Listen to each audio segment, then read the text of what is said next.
गणेश जी की प्रियता है दुर्वा। क्या प्रियता है? दुर्वा। कितनी दुर्वा गणेश जी को समर्पित करी जाती है? मात्र 5। कितनी?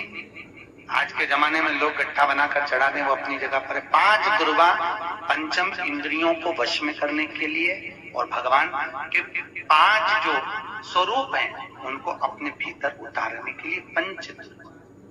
और दुर्वा में भी 3 गांठ। जब दुर्वा समर्पित करी जाती है तो उसमें नीचे दुर्वा की डंडी पर गांठ रहती है। 3 छोटी छोटी गांठें होना चाहिए। कितनी गांठ? जो भगवान को समर्पित करी जाए। जिसके घर में संपदा की कमी पड़ती हो, बीमारियां ज्यादा फैल रही हो, बहुत कष्ट हो महाराज, बहुत ज्यादा दुखी हो महाराज, कोई काम नहीं बन रहा, बहुत तकलीफ में हो, तो शमी पत्र, शमी की पत्ती, जहां गणेश जी का स्थान है वहां पर 5 शमी पत्र 5 समर्पित करें और शंकर जी के ऊपर 3 शमी पत्र समर्पित करें। बहुत ध्यान देना, 5 शमी पत्र जहां गणेश जी का स्थान है शिवलिंग में वहां समर्पित करें, 3 शमी पत्र शिवलिंग के ऊपर समर्पित करें। 1 शमी पत्र शंकर जी की चौखट पर लेफ्ट भाग में, जाते समय आपका उल्टा हाथ, जब मंदिर से निकलो तो उल्टे हाथ पर लेफ्ट भाग में शंकर जी की चौखट पर समर्पित करें 1 शमी पत्र। और महाराज घी का दिया जहां लेफ्ट भाग में आपने शमी पत्र रखा है, मंदिर में ना दिया लगाकर बाहर की ओर जहां शमी पत्र रखा है उसके ठीक साइड में एक घी का दिया लगा दीजिए। केवल गणेश चतुर्थी से लेकर अनंत चतुर्दशी तक गणेश पुराण कहती है भगवान गणेश जी का, मोर ध्वज का, मयूर ध्वज गणेश का नाम लेकर जो ये दीप शमी पत्र चढ़ा देता है उसके घर से कभी रिद्धि सिद्धि नहीं जाती, वैभव प्रतिष्ठा नहीं जाती। कर देखो, गणेश जी महाराज और एक शंकर जी, ये 2 देवता ऐसे हैं जिन पे तुलसी नहीं चढ़ती। शंकर पर तुलसी चढ़ा दो तो व्यक्ति रोगीला होता चले जाता है, और गणेश जी को तुलसी चढ़ा दो तो व्यक्ति के घर का धन छिन्न हो जाता है महाराज। इसलिए गणेश जी के भोजन में तुलसी नहीं डलती, क्योंकि वृंदा देवी ने भगवान शंकर के पुत्र विनायक को देखकर विवाह का प्रस्ताव रखा था, पर गणेश जी महाराज ने कह दिया और तुमने तुलसा भी डाली, तो दोष लगा कि नहीं लगा? अरे बोलो तो लगा? नहीं लगा। क्यों नहीं लगा? अगर थाली को अंदर से लेकर आए, पुष्टि मार्ग का नियम, जब ठाकुर जी के सामने 56 भोग, कुनवाड़ा, अन्नकूट लग जाता है, लगने के पहले उसको जब लेकर आते हैं रसोई घर से, भोजनशाला से, तो उसमें तुलसी डाल के नहीं लाते।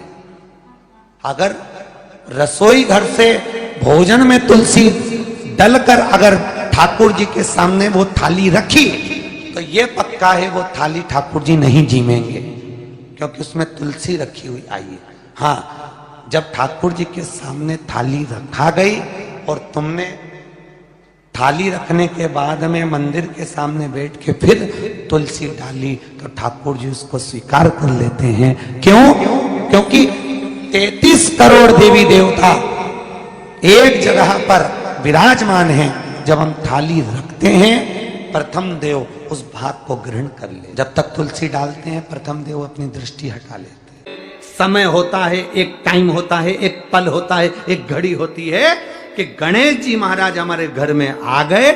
गणेश जी की सबसे पहली जो आरती हो, उस आरती के समय पर अगर धूप बत्ती जलाई जाए या गोबरी को जलाकर उसमें गूगल छोड़ी जाए और गूगल छोड़ने के बाद गणेश जी का नाम ध्रुम वर्ण कह दिया जाए तो गणेश जी को तुम्हारे घर की पूजा स्वीकार करना पड़ती है। बस वो समय हम जानते,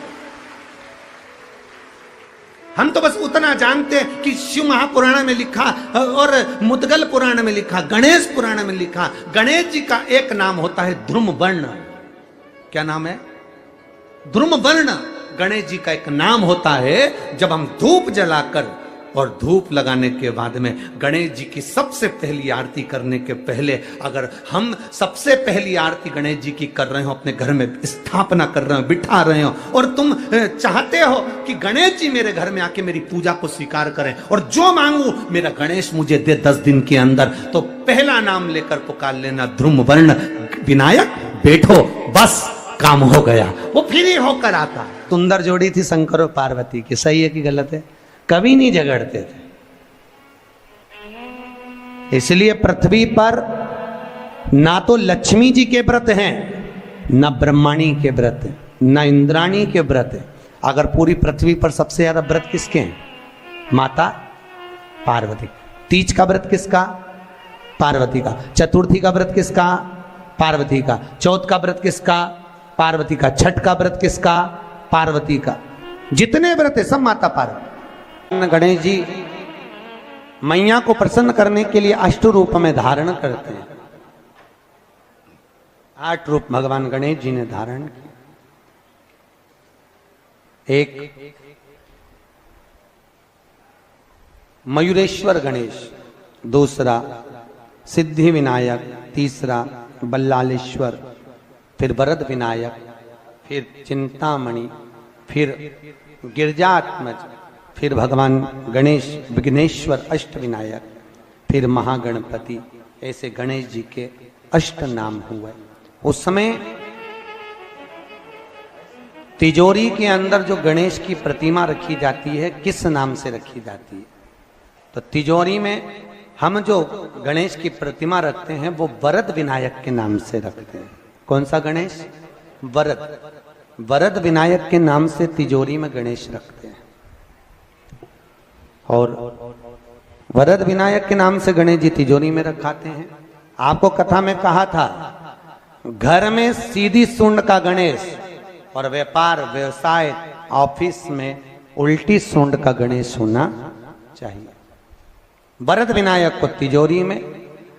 जब मकान का गृह प्रवेश होता है तो गणेश जी की पूजन जो दरवाजे पर करी जाती है उसे सिद्धि विनायक गणेश कहते हैं। कौन सा गणेश? सिद्धि विनायक। जब हम घर में शुभ कार्य हो, बंदरवाल लगाएं, कोई दरवाजे पर शुभ लाभ लगाएं या स्वस्तिक बनाएं या माताएं दरवाजे पर रंगोली डाले तो उसी समय पर सिद्धि विनायक के नाम से रंगोली डालना चाहिए। तो घर में लक्ष्मी बढ़ती है, सिद्धता बढ़ती है। याद रखिए, कभी भी गणेश जी को, मिट्टी के गणेश जी लाते हो भादो महीने में, तो विसर्जन करो तो विसर्जन के समय पर 2 बिंदी, एक कंकु की एक हल्दी की, दीवार पर जरूर लगा देना चाहिए। क्यों? क्योंकि गणेश जी हमारे यहाँ आते हैं तो रिद्धि सिद्धि के साथ आते हैं। पर जब गणेश जी जाते हैं, अगर हम बिंदी नहीं लगाते हैं तो गणेश जी अपनी रिद्धि सिद्धि को साथ में लेकर चले जाते हैं।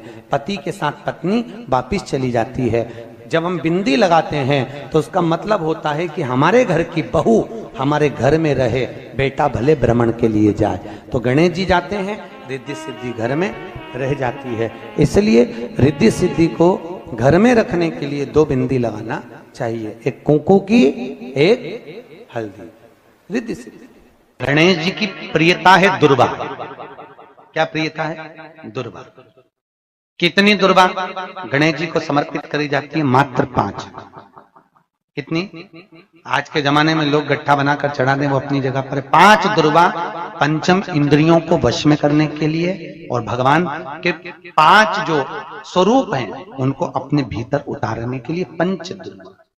और दुर्वा में भी 3 गांठ। जब दुर्वा समर्पित करी जाती है तो उसमें नीचे दुर्वा की डंडी पर गांठ रहती है, 3 छोटी छोटी गांठें होना चाहिए। चतुर्थी का जो व्रत करने वाली होती हैं, जो चतुर्थी का पूजन करने वाली होती हैं, उनके भीतर का एक भाव होता है कि जैसे ही शाम का समय आए चंद्रदेव का पूजन करें। चंद्र जब प्रकट हो जाए, कलश भर लिया, उसके नीचे आखा दाना रख दिया, चावल गेहूं जो भी आप रखते हो पूजन के लिए, ऊपर पात्र आदि रख दिया, जलाशय, फिर अपन ने घी का दिया लगाकर पूजन भी कर ली। तो जो चतुर्थी का पूजन करने वाली होती है, जो चतुर्थी का नियम व्रत धारण करने वाली होती है, बड़ी बड़ी चतुर्थियां करती हैं या उसका नियम धारण करती हैं, तो चतुर्थी का जो पूजन करती है वो किस चीज के लिए होता है? केवल संतान, पुत्र, परिवार, हमारा कुटुंब, हम जिस कुल में हैं, हमारा कुल वैभव की ओर बढ़े, संपदा की ओर बढ़े और उसकी आयु बढ़े, उसकी आयु बढ़े, वैभव बढ़े। बहुत ध्यान दीजिएगा महाराज। चतुर्थी की पूजन में जो आप आखा दाना रखते हो, गेहूं वगैरह कुछ भी जो रखते हो, उसकी बड़ी महत्वता होती है महाराज। यहां तक कहा गया है, चतुर्थी की कथा तो आप लोग पढ़ते होंगे, जो लोग पढ़ते हैं उनको मालूम होगा। चतुर्थी की कथा में लिखा है चौथ माता के व्रत में वर्णन किया गया है कि वो आखा दाना जो रखा जाता है, मान लो कोई जरूरी काम होता है तभी आखा दाना को रखा जाता है, संभाल के रखते हैं कि हम इस काम के लिए जा रहे हैं और हमारा ये कार्य सफल होना चाहिए। तो जिसने चतुर्थी का व्रत करा है, जिसने चंद्रदेव का पूजन करा, चतुर्थी का व्रत करा, वो गणेश जी से विनती करके वहां से 2-4 आखा दाना उठा ले, और जो व्यक्ति का काम अटक रहा है अपने ही घर का, पर दूसरे कुल को नहीं देना, अपने ही कुल के अंतर्गत जो काम अटक रहा है उसकी जेब में, उसके पन्नू में उस चीज को रख दिया जाए। तो चतुर्थी जो अगली आती है, जैसे आप महीने की करते हो तो महीने की, और आप जैसे करते हो कि 4 अलग बड़ी बड़ी चतुर्थी करते हो तो उसके अनुसार आपका कार्य सिद्ध होता ही है। उस आखे दाने का इतना महत्व होता है क्योंकि चतुर्थी का व्रत करने वाली माता जब व्रत करती है तो स्वयं चतुर्थी की कथा में लिखा हुआ है कि पार्वती जी गणेश जी से चतुर्थी की कथा बचवाती। चतुर्थी की कथा बाची किसने थी? स्वयं गणेश जी महाराज ने। और सुनी किसने थी? माता पार्वती। बाचने वाले गणेश जी थे, सुनने वाली माता पार्वती थी। तो चतुर्थी की कथा जब होती है तो उसको स्वयं गणेश जी बाच रहे हैं। तो व्रत कौन सुन रही है? माता पार्वती। और आपने जो आखा दाना लिया वो गणेश जी के भाव से लिया, गणेश जी से निवेदन करके, विनय करके, प्रार्थना कर उसको प्राप्त किया। जितने आस्था चैनल पर कथा सुन रहे हो, जितने फेसबुक और यूट्यूब पर सुन रहे हो, और जितने इस छत्तीसगढ़ की पावन धरा पर बैठकर सुन रहे हो, बहुत सावधानी से सुनना। एक छोटा सा कपूर का टुकड़ा जब आरती में जलाया जाता है तो ये कपूर क्यों जलाते हैं? इस कपूर का महत्व क्या है? इस कपूर का कारण क्या है? ये कपूर है कौन जिसको हम आरती में जलाते?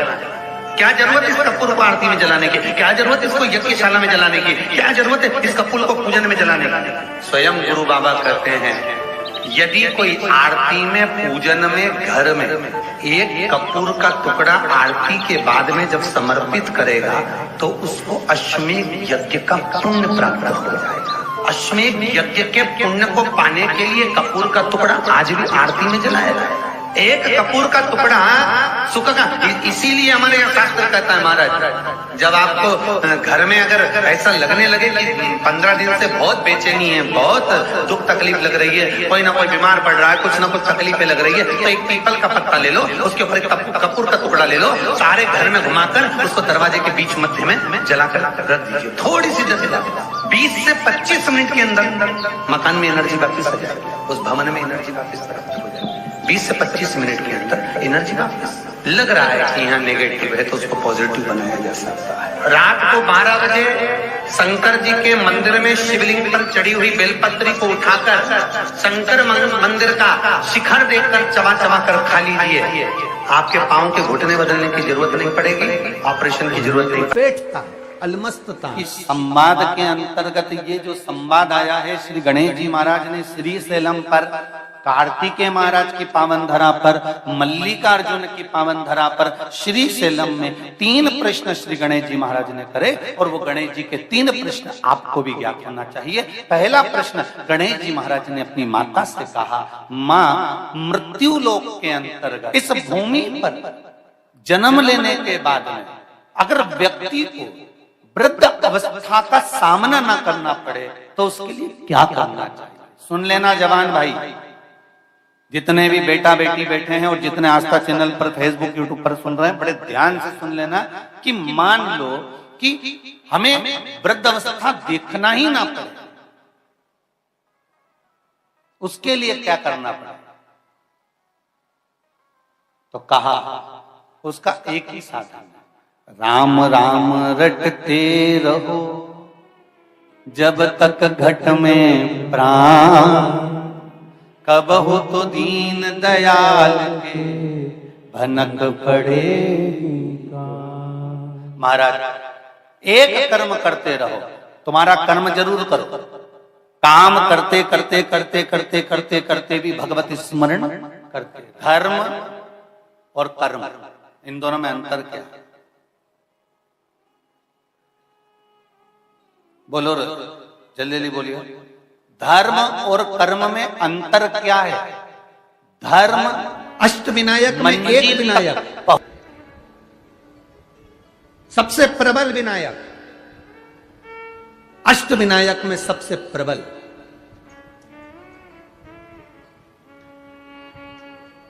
जहां